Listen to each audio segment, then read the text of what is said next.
ঘূৰিবলৈ মন গৈছে নি ব'লক তেতিয়াহ'লে মোৰ লগত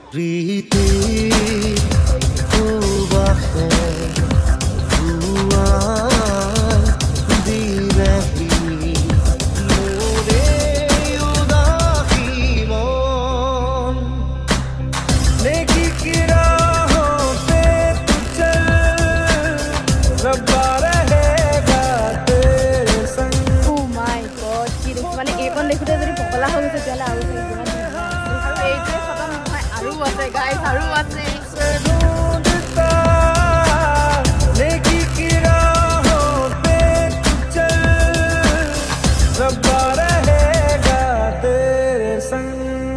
পাহৰা গীতত ফুলে আহি পাহৰা গীতত গাইছ আমি এনেকুৱা এটা জেগাত সোমাই আহিলোঁ ন গুফা এটা টাইপৰ ওচৰ পাতত দি আছে নাখাবলৈ এনেকৈ